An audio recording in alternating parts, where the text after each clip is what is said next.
రైతు సోదరులకు నమస్కారం అండి. Welcome to Gopi agricultural channel. మీ రైతు మిత్రుడు గోపి.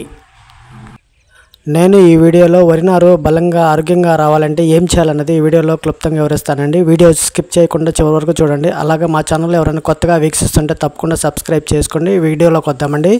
పైన మీకు కనిపిస్తున్న వీడియోలో చిట్టుపట్టి వరి వెరైటీ అండి. ఇది మళ్ళీ వానాకాలము నారు పోసాను. పైన మీకు వీడియోలో కనిపిస్తున్న నారు పోసి 15 రోజులు అవుతుందండి. చూడండి, నారు మీరు వీడియోలో కనిపిస్తున్నట్టు నారు ఎంత ఆరోగ్యంగా హెల్తీగా ఉందో అలాగే బలంగా కూడా ఉందండి. ఈ విధంగా నారు మీరు పెంచి నాట్లు వేసుకుంటే మనకి ప్రారంభ దశలో వచ్చే చీడపీడలను కొంతవరకు మనం సమర్థవంతంగా ఎదుర్కొనవచ్చు. అది ఇప్పుడు నేను చెప్పే పద్ధతులు మీరు తూచా చెప్పకుండా పాటించాలి.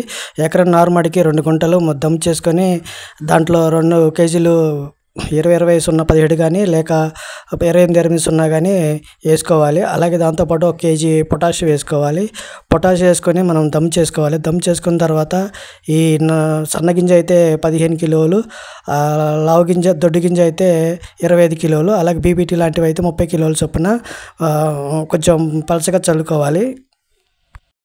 నారు పోసిన 15 రోజుల తర్వాత కానీ నాటు వేసే వారం ముందు కానీ 3G గుళికలు కంపల్సరీ వేయాలండి. నార్మల్గా కానీ ఏమైనా కలుపు గమనించినట్లయితే ఈ నామినీ గోల్డ్ లీటర్ నీటికి 0.5 ml చొప్పున పిచికారీ చేసుకోవాలను.